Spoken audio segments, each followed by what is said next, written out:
In this video, we're going to take a look at how we can add dimensions to a structural project in Autodesk Revit. Here I have my top of slab first floor view, and I want to add some dimensions in. I could go ahead and dimension this view, or I could duplicate the existing view and add the dimensions to that one.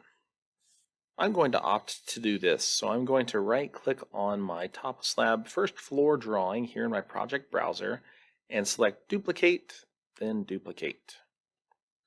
I'm then going to click twice slowly on the name to rename it, simply adding the word dimensioned after the main name.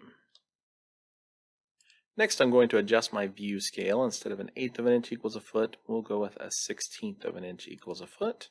That will allow us to see the text a little larger. Then I'm going to use my aligned dimension tool. And what I would like to do to start with is to add some dimensions to the elevator here, and I want to add TYP for typical after it.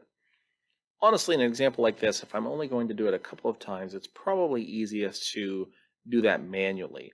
However, let's take a look at how we can set up a style to do this so that if it is something that comes up often, we can have that automatically done.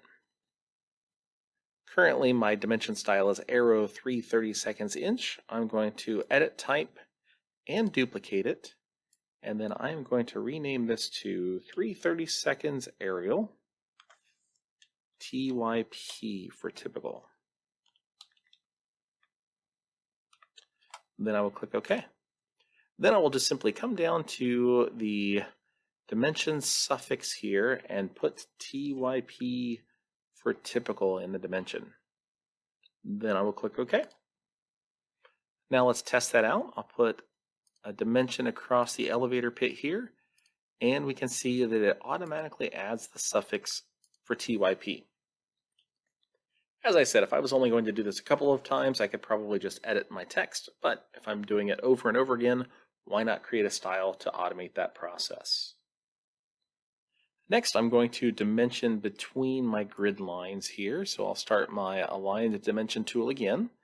This time I'm going to return back to that 3/32 Arial, and then I will just simply select each grid line to create a chain of dimensions going across the top.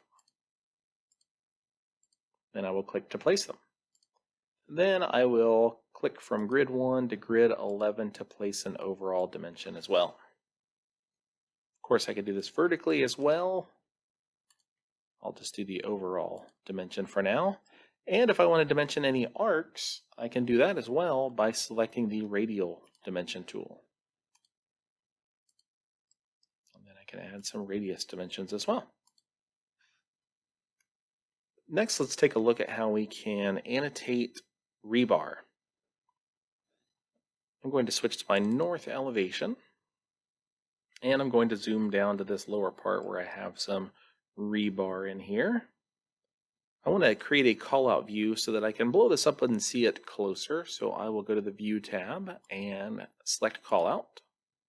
Then I will click 2 diagonal points to create a rectangular callout around this area. That is going to give me a new view here called North Callout 1. I'm going to go ahead and rename this to Foundation Rebar Elevation.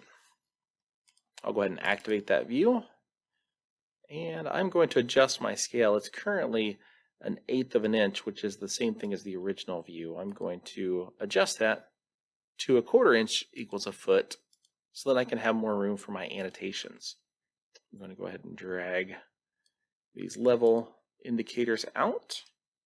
Then on the Annotate tab, I am going to select my multi-rebar aligned annotation tool. Then as I hover in here, I can find the set of rebar. I'll just go ahead and click to select that. Then I can click to place the dimensions. As you can see, it shows me the extension lines for each member, and then it gives me the overall distance value. If I want to clean that up a little bit, I can select the rebar. Then in my ribbon, I can adjust its presentation. I'm going to change this to show just the first and last extension lines to clean that up a little bit. Of course, if needed, I can add a note in to be more clear on exactly what that dimension is. That concludes this look at adding dimensions to a structural project in Autodesk Revit.